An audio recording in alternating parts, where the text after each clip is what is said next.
नमस्कार, हर खबर देख रहे हैं आप। मैं हूं आपके साथ सृष्टि शुक्ला। रुक कर लेते हैं खबरों का। मुख्यमंत्री मनोहर लाल ने विधानसभा में चल रहे बजट सत्र के दौरान हाल ही में हुए बिन मौसम बारिश और ओलावृष्टि के कारण रबी फसलों को हुए नुकसान पर चर्चा की, जिसके दौरान उन्होंने कहा कि बीमा न होने पर फसलों के नुकसान पर 12,000 रुपए प्रति एकड़ मुआवजा दिया जाता था, लेकिन हमारी सरकार ने इस राशि को बढ़ाकर 15,000 रुपए प्रति एकड़ किया है। वहीं सीएम मनोहर लाल ने सदन में सभी विधायकों से अपील करी कि वो किसानों को प्रधानमंत्री फसल बीमा योजना के प्रति प्रेरित करें।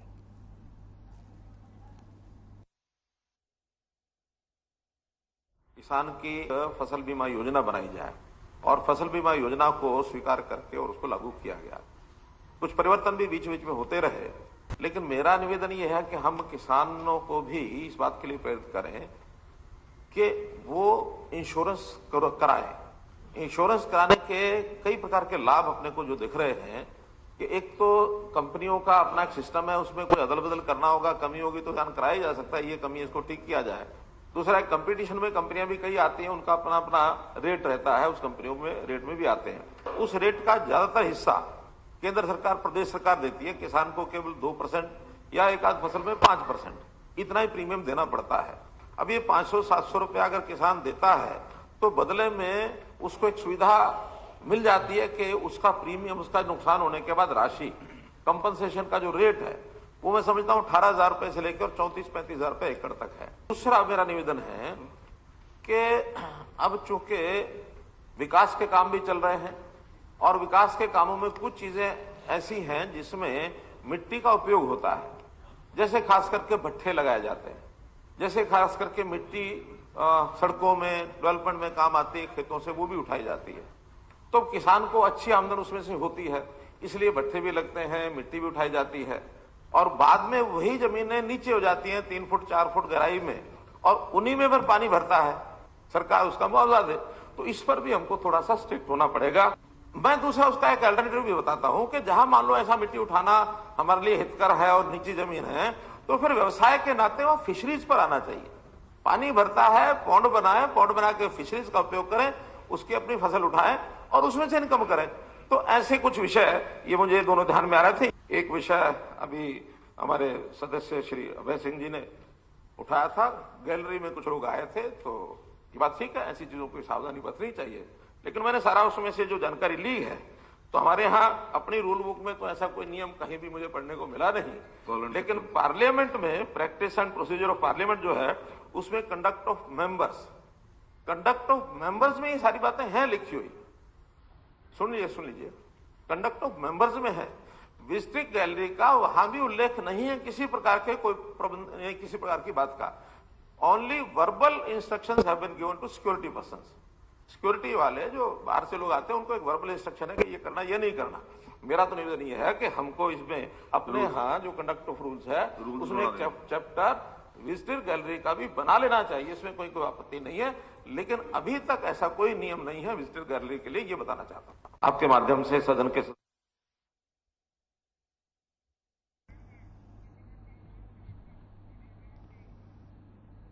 चंडीगढ़ में सीएम मनोहर लाल ने विधानसभा सत्र के दौरान पत्रकारों से बातचीत करते हुए कहा कि नगरीय क्षेत्र विकास और विनियम 1975 के तहत अधिसूचित क्षेत्र में 7A का उल्लंघन करके रजिस्ट्रियां करवाने की बात विपक्ष ने कभी भी सरकार को नहीं बताई, बल्कि सरकार ने स्वयं इस पर संज्ञान लिया। वहीं वर्ष 2010 से 16 तक की जो भी रजिस्ट्रियां हुई हैं उनकी जांच करवाई जाएगी। साथ ही साथ कहा कि जो भी भ्रष्टाचार के मामलों में संलिप्त पाया जाएगा उसके खिलाफ कड़ी कार्रवाई अमल में लाई जाएगी।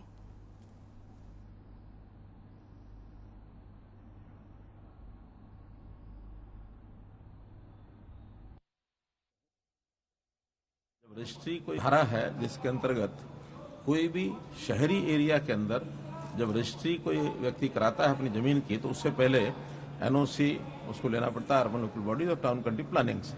ये एक्ट वास्तव में 1975 में बना था सबसे पहले, उसमें एक 7A धारा ये जोड़ी गई थी, लेकिन अलग अलग समय पर उसके कुछ प्रावधान बदलते रहे हैं। पहले ये प्रावधान वेकेंट लैंड और 2.5 एकड़ तक की अगर जमीन की रजिस्ट्री होती है उससे नीचे तो ये 7A लेना पड़ता था, लेकिन पहले इस पर कभी किसी ने ध्यान नहीं दिया और मुझे लगता है कि लगातार उस पर ये प्रैक्टिस चलती रही कि कभी भी किसी ने इन रजिस्ट्रियों को करते समय 7A का NOC नो ऑब्जेक्शन नहीं लिया। जब हमें पता लगा, जब हमारी सरकार आई, तो हमने कहा कि नहीं, ये NOC लेना चाहिए, अदरवाइज एक जो अनऑथराइज कॉलोनीज हैं वो मशरूमिंग उसकी बढ़ रही है और हर शहर में लगातार वो कॉलोनीज बढ़ रही है। हमने उसमें थोड़ा प्रावधान ये किया कि 2.5 एकड़ की बजाय उसका एरिया कम किया जाए, क्योंकि 2.5 एकड़ तो कोई भी अपने कोई छोटे मकान के लिए, अनऑथराइज कॉलोनी के लिए कोई भी नहीं कराएगा। 2.5 एकड़ बहुत जमीन होती है। इसमें जो फार्मर्स थे, जो शहरी एरिया के अंदर जो खेती वाली जमीनें भी है, वो भी उसके अंदर आ गई थी, तो उसको विचार करके उसका एरिया हमने 2। बजट सत्र के 8वें दिन उप मुख्यमंत्री दुष्यंत चौटाला ने एक ध्यान आकर्षण प्रस्ताव के उत्तर में बताया कि पिछले दिनों हुई बेमौसम बारिश और ओलावृष्टि से हुए नुकसान की भरपाई करने के लिए विशेष गिरदावरी करने के निर्देश दिए। और उन्होंने सदन के सदस्यों की जल भराव से संबंधित उठाए गए मुद्दे का जवाब देते हुए बताया कि राज्य सरकार ने जल भराव की समस्या के समाधान के लिए 450 करोड़ रुपए के बजट की एक योजना तैयार की है और हरियाणा सरकार भविष्य में किसानों को यह अधिकार भी देने जा रही है कि वो अपने नुकसान की रिपोर्ट बना करके ऑनलाइन अपलोड कर सकते हैं। हमने तो स्पेशल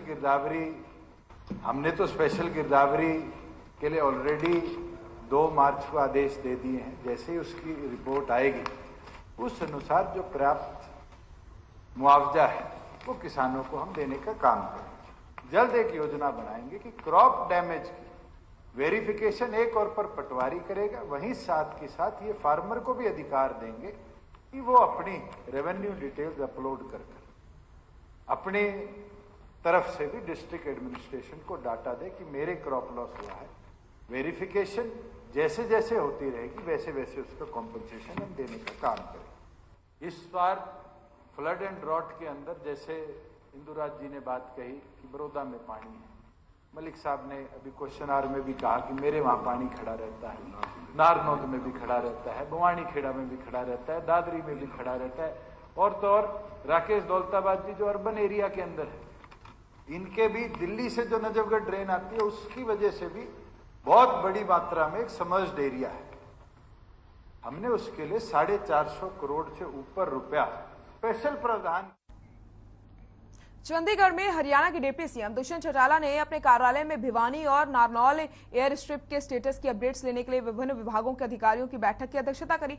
इस दौरान बैठक में जहां पिछले टारगेट को लेकर के अधिकारियों से जवाब तलबी की गई, वहीं चालू किए गए कार्यों को तय समय में पूरा करने के निर्देश दिए गए। साथ ही साथ उन्होंने air traffic control building, fire station, hanger, VIP launch और गार्ड पोस्ट की ड्राइंग का गहनता से अध्ययन किया है और रनवे की ग्रेटिंग के कार्य और 33,000 केवी पावर लाइन को शिफ्ट करने से संबंधित पूछताछ भी की।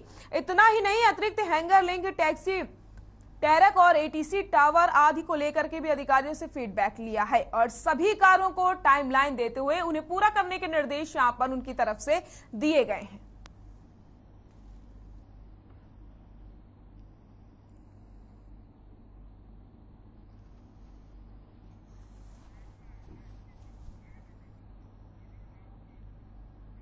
बजट सत्र के 8वें दिन सदन में विधायक नरेंद्र गुप्ता ने फरीदाबाद में आहतों का मुद्दा उठाया और पूछा कि क्या एक विधानसभा में 2 ही आहते हो सकते हैं, जिस पर डिप्टी सीएम दुष्यंत चौटाला ने जवाब दिया और कहा कि आहते विधानसभा क्षेत्र के अनुसार नहीं बल्कि पुलिस पेरिफेरल के अनुसार ही होते हैं। ये मैं मुख्यमंत्री से इसमें मेरा क्वेश्चन जो क्या था उसमें था जहां फरीदाबाद 89 विधानसभा क्षेत्र में उन स्थानों के क्षेत्रवार विवरण और नाम जहां शराब विक्रेता वे आहतों के लिए स्थल आवंटित किए गए हैं, पर उत्तर मुझे 2 का मिला है। क्या एक विधानसभा क्षेत्र में 2 ही शराब के जो ठेके और आते हैं? क्या विधानसभा क्षेत्र में 2 तो नहीं होते? मेरी जानकारी में तो लाइन लग के हैं वहाँ। माननीय सदस्य ने जो क्वेरी करी थी वो थी कि अनुमत कक्ष उनकी विधानसभा क्षेत्र में कितने हैं। जो हमारा जोन प्लानिंग होती है वो विधानसभा क्षेत्र वाइज नहीं होती, वो पुलिस स्टेशन की पेरिफेरी को देखते हुए प्लान करी जाती है। जहां तक टोटल की बात है, मैं एक सेपरेट लिस्ट के अंदर उनको दे सकता हूं, क्योंकि विधानसभा की बाउंड्रीज जो है वो कहां खत्म होगी, कहां शुरू होगी, और जोन की जो पेरिफेरी है वो कहां से कहां तक कवर करेगी, हमें उसको देखना पड़ता है। अगर आप चाहेंगे तो मैं आपको फरीदाबाद जिले में कितने अनुमत कक्ष हैं उनकी पूरी सूची आपको अलग से देने का काम। बजट सत्र के 8वें दिन प्रश्नकाल के दौरान विधायक नैना चौटाला ने अपने हलके बाधड़ा में पेयजल की समस्या का मुद्दा उठाया और साफ पानी की मांग करी, जिस पर सहकारिता मंत्री बनवारी लाल ने जवाब देते हुए कहा कि समस्या का हल जल्द से जल्द कराया जाएगा। के माध्यम से मंत्री जी से मांग करना चाहूंगी कि बाढ़े हल्के में कई गांव जो है, चाहे वो झोझूकला हो, चाहे कलाली, बलाली, जावा, बदवाना, चिड़िया, मकड़ानी, बहुत सारे गांव है, कम से कम 15, मंदोला, मंदोली, गसोला, यहाँ पीने के पानी की बहुत ज्यादा भयंकर समस्या है। और गांव जो बाढ़ा हल्का जो है वो बहुत रेतीला इलाका है और जो बोरवेल लगाए हुए हैं और जमीन में पानी की जो गहराई है वो बहुत ज्यादा है, पानी बहुत कड़वा है। तो मैं आपके माध्यम से मंत्री जी से कहूंगी, मांग करना चाह रही हूँ कि आप हमें पीने का पानी दे दो। आजकल तो दुनिया पानी के लिए प्याऊ लगा रही है जगह जगह। जो गांव इस पर्सन में जो दिए हैं झोझूकला, इसकी जो आबादी फिलहाल 10,518 है और ये फिलहाल 8 ट्यूबवेल से इसकी वाटर सप्लाई की जा रही है। ये बात ठीक है कि जो बाढ़ा हल्के के जो गांव हैं इनका जो ट्यूबवेल्स का वाटर लेवल नीचे जा रहा है दिन प्रतिदिन और जो क्वालिटी है वो भी डिस्टर्ब हो रही है। तो इसको ध्यान में रखते हुए इसको नहरी स्कीम से जोड़ा जा रहा है और ये जो नहरी स्कीम के लिए जो जल घर बना था वो थोड़ा सा जीर्णोद्धार स्थिति में है, तो उसका रेनोवेशन किया जा रहा है और जब इसका रेनोवेशन हो जाएगा इसका 556.00 लाख का जो एस्टिमेट डिपार्टमेंट के पास है ये पास हो जाएगा और इसके बाद इसका जो पानी की जो समस्या है नहरी जल से जुड़ जाने। फिल्म द कश्मीर फाइल्स आजकल काफी चर्चाओं में है। इस फिल्म को देखने के लिए ना सिर्फ आम जनता बल्कि बड़े बड़े नेता भी पहुंच रहे हैं। इसी कड़ी में हरियाणा के गृह एवं स्वास्थ्य मंत्री अनिल विज भी अंबाला शहर के थिएटर में द कश्मीर फाइल्स देखने पहुंचे। फिल्म देखने के बाद स्वास्थ्य मंत्री अनिल विज ने कांग्रेस पर तंज कसते हुए कहा कि यह फिल्म सच्चाई पर निर्धारित है। किस प्रकार से कश्मीरी पंडितों को जब बाहर निकाला गया था तो उस वक्त कांग्रेस की सरकार ने अपना फर्ज नहीं निभाया।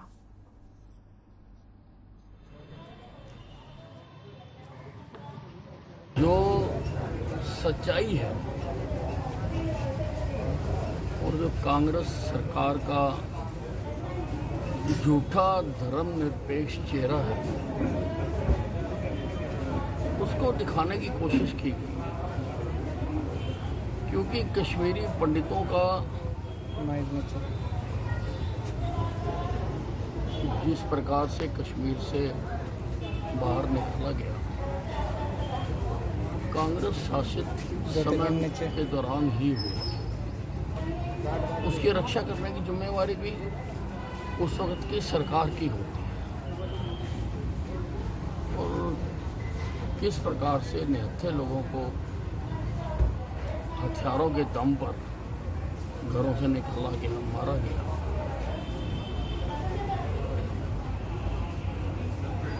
ये बहुत ही ऐसी सच्चाई है कि जो लोगों को जाननी चाहिए, इस फिल्म के माध्यम से दिखाई जाए।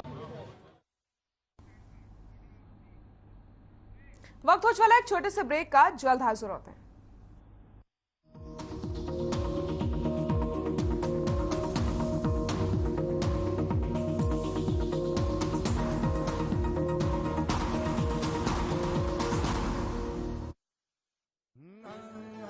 रंगों का उमंगों का जज्बा कहाँ रुकता है, मन साफ है तेरा अंदर तो बाहर दिखता है।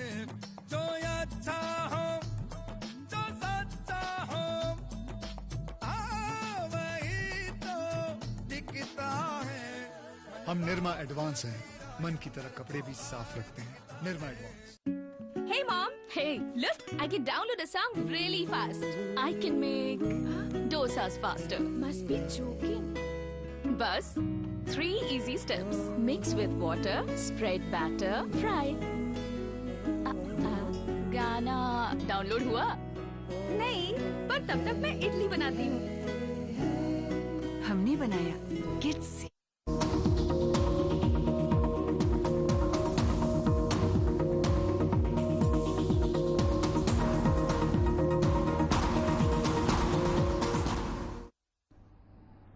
ब्रेक के बाद एक बार फिर से आप सभी का स्वागत है। पंजाब में आम आदमी पार्टी की सरकार बनने के बाद हरियाणा में भी हलचल तेज हो गई है। हाल ही में गुरुग्राम के दिग्गज विधायक रहे उमेश अग्रवाल भी आप में शामिल हो चुके हैं। उमेश अग्रवाल ने हमारी संवाददाता शिवानी रोहिया से खास बातचीत की है। आप में शामिल होने का फैसला आखिरकार उन्होंने क्यों लिया, ये आपको बताते हैं। चाहे वो मामला रहा हो, जहां एक तरफ पंजाब के अंदर आम आदमी पार्टी ने अपनी सरकार बना ली है, वहीं अब बीजेपी के अंदर भी जो है वो भगदड़ मचनी अब शुरू हो गई है। और इसी के चलते गुरुग्राम के पूर्व विधायक उमेश अग्रवाल जो है वो आम आदमी पार्टी में 3 दिन पहले जो है शामिल हो गए हैं। और आज हम उन्हीं के पास है, उनसे बात करते हैं। उमेश जी, बीजेपी छोड़ने का मकसद और आम आदमी पार्टी में आने का मकसद? बीजेपी छोड़ने का मकसद कोई नहीं है। बीजेपी की जो अंदर जो कुरीतियां आ गई है, जो दुराव आ गया है, वो है।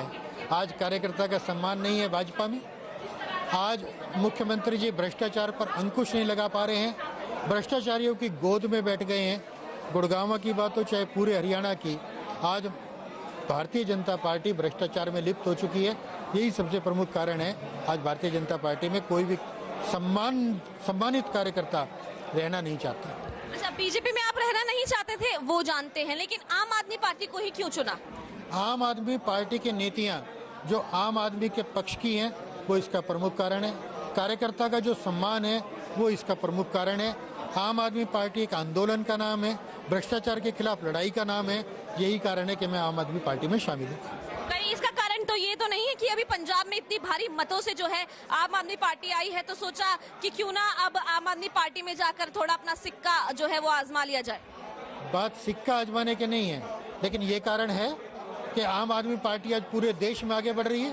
केवल पंजाब में ही क्यों, गोवा में खाता खुला है और जगह पे हम चुनाव लड़ रहे हैं।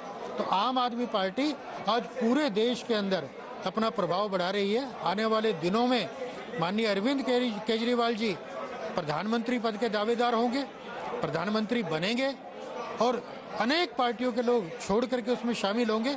अनेक कारण है इस बात के। 2.5 साल पहले की बात करेंगे। 2.5 साल पहले का आपने जिक्र अभी ये किया कि मैं बीजेपी ने जब मुझे टिकट नहीं दी तो उसके बावजूद मैंने कोई भी निर्दलीय चुनाव नहीं लड़ा, लेकिन आपने खुद अपनी धर्मपत्नी को चुनावी मैदान में उतारा, नामांकन भरवाया, उसके बाद वापस ले लिया। कारण?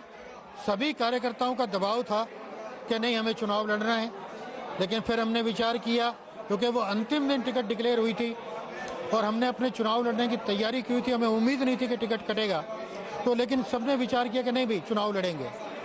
गुस्सा था सबके अंदर, आक्रोश था पार्टी के प्रति, लेकिन मैंने नामांकन भर के फिर उनको धीरे से समझा के, ठंडा करके उस बात को समझाया और फिर हमने नामांकन वापस लिया कि पार्टी के खिलाफ हमें नहीं जाना है। लेकिन पार्टी ने उसके बाद भी, मुख्यमंत्री जी ने मंच पे कहा था कि हम सभी का सम्मान करेंगे, सबको सम्मान देंगे, और पार्टी ने जिस तरह से जातीय की सरकार ने, उस कारण से पार्टी छोड़ना तय हो गया था। अच्छा, अब चुनाव मानेसर और गुरुग्राम में नगर निगम के चुनाव है, उसमें आम आदमी पार्टी की किस तरीके की भूमिका जो है वो रहने वाली? पार्टी सिंबल पर चुनाव लड़ेगी और हम दोनों नगर निगमों में जीत का परचम लहराएंगे, ऐसा मेरा विश्वास है। अच्छा, आगे क्या जिम्मेदारियां जो है वो आम आदमी पार्टी ने फिलहाल आपको दी? मैं एक कार्यकर्ता के तौर पे पार्टी में शामिल हुआ हूँ और पार्टी जो जिम्मेदारी देगी उस जिम्मेदारी का निर्वहन करने का प्रयास करूंगा। धन्यवाद। ये थे हमारे साथ उमेश अग्रवाल, जिन्होंने हमें बताया कि किस तरीके से वो जो है अपनी जिम्मेदारियों पर आम आदमी पार्टी के लिए काम करेंगे और किस तरीके से बीजेपी को छोड़ने का जो मकसद उनका था वो भी उन्होंने संक्षेप से हमें बताया। कैमरा पर्सन विजय के साथ मैं शिवानी रोहिया।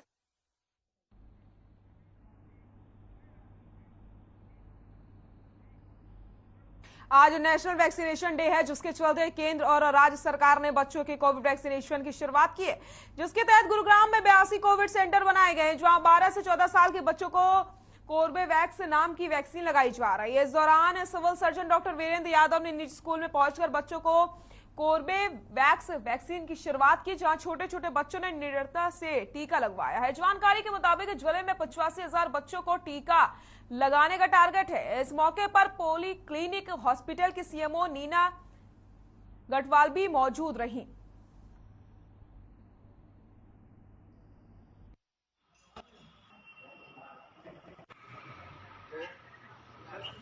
हर सब सेंटर पर, हर डिस्ट्रिक्ट पर हम नेशनल वैक्सीनेशन डे मना रहे हैं।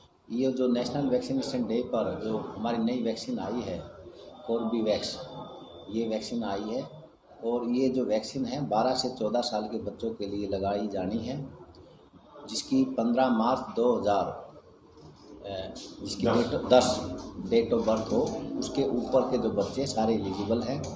इसकी हमारी नई वैक्सीन की जो डिमांड थी वो आ चुकी है।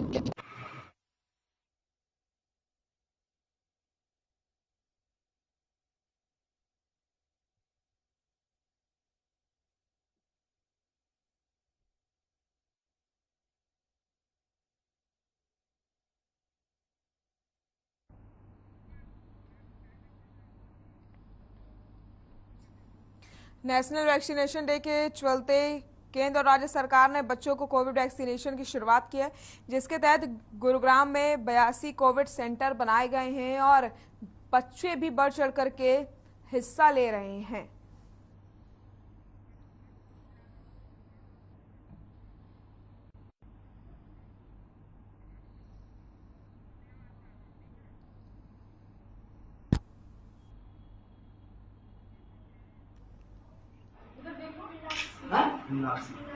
थोड़ी नीचे बोलो।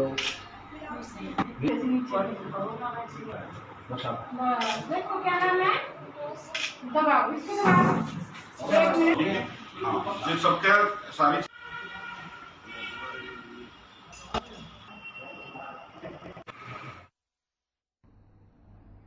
खबर फतेहाबाद से आपको बता देते हैं, जहां पर एक घर में तेंदुआ घुसने से हड़कंप मच जाता है। आसपास के इलाके में यहां पर लोग दहशत में रहने को मजबूर हो चुके हैं। तेंदुआ देखते ही शोर मचाना शुरू कर दिया लोगों ने। वहीं सूचना मिलते ही वन विभाग के अधिकारी मौके पर पहुंचते और घंटों की मशक्कत के बाद तेंदुओं को काबू में किया गया है। साथ ही वन्य जीव निरीक्षक जयवींद्र नेहरा ने बताया कि इसकी डॉक्टरी जांच करवाई जाएगी और सही पाए जाने पर इसे जंगल में छोड़ दिया जाएगा।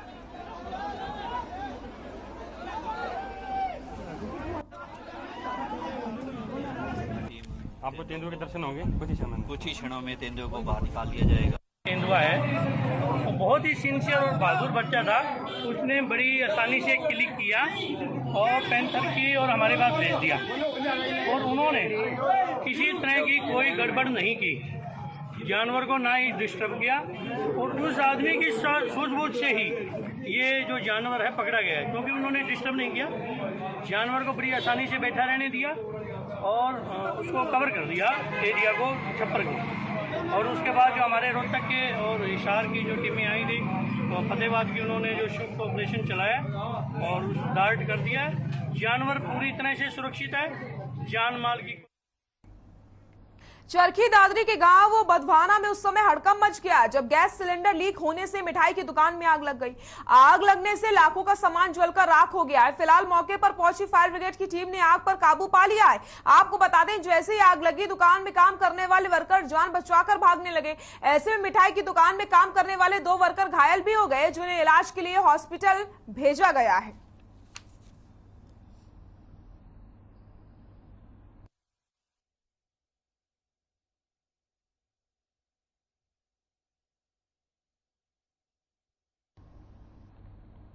भिवानी में सीआईए स्टाफ को बड़ी कामयाबी हाथ लगी। मामला गारनपुरा खुर्द का है, जहां सीआईए स्टाफ की टीम ने गन पॉइंट पर लूट के मामले में 2 आरोपियों को गिरफ्तार किया। साथ ही साथ आरोपियों के पास से एक अवैध पिस्तौल समेत एक डोगा बरामद किया गया। सीआईए के सहायक उप निरीक्षक सतीश कुमार ने खुलासा करते हुए बताया कि आरोपियों ने 3 गाड़ी चालकों से पिस्टल पॉइंट पर रुपए छीने थे। वहीं सीआईए की टीम ने आरोपियों को माननीय न्यायालय में पेश करके पुलिस रिमांड पर हासिल किया है। फिलहाल सीआईए की टीम आरोपियों से पूछताछ में जुटी हुई है।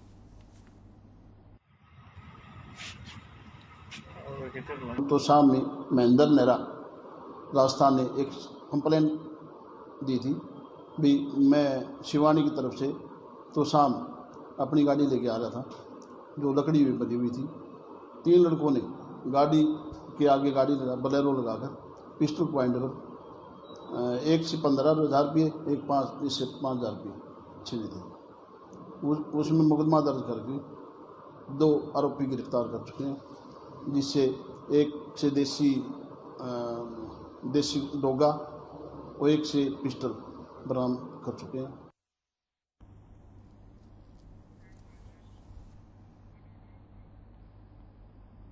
महेंद्रगढ़ से फायरिंग का एक मामला सामने आया है, जहां अनावास गांव के निवासी रविंद्र अपनी साली के साथ महेंद्रगढ़ से बाइक पर अपने घर जा रहा था। तभी रेवाड़ी रोड पर हनुमान मंदिर के पास बाइक सवार दो युवकों ने उन पर फायरिंग कर दी और इस दौरान गोली बाइक पर पीछे बैठी युवती के पेट पे लग गई, जिससे वो गंभीर रूप से घायल हो गई। जिसके बाद लोगों ने उसे अस्पताल में भर्ती करवाया, जहां से गंभीर हालत होने के कारण उसे हायर सेंटर रेफर किया गया। वहीं शिकायत के बाद पुलिस ने पीड़ित युवती के बयान दर्ज किया और आरोपियों की तलाश में जुट गई है।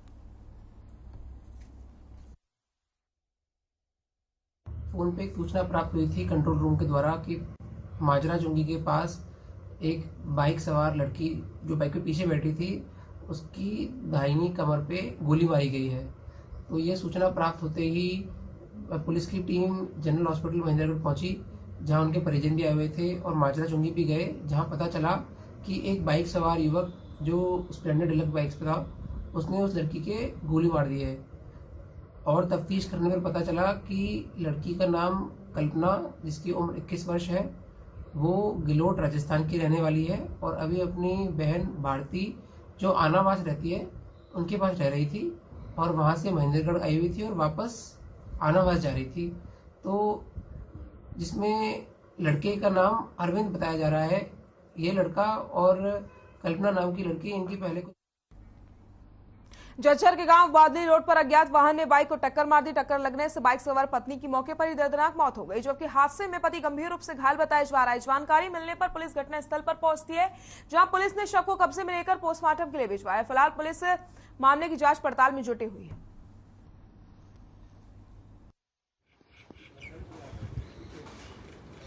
स्वीटी नाम की मैरिड लड़की है, 19 साल की। ये कहीं गुड़गांव से आ रहे थे अपने हस्बैंड के साथ, विशाल नाम है हस्बैंड का। तो ये गुड़गांव अपने बादली टोल से चढ़े हैं केएमपी पे। केएमपी पे चढ़ते ही पीछे से कोई ट्रक है, अज्ञात वाहन है, नंबर उसका अभी पता नहीं, तो उसकी चपेट में आ गई, ऑन द स्पॉट डेथ।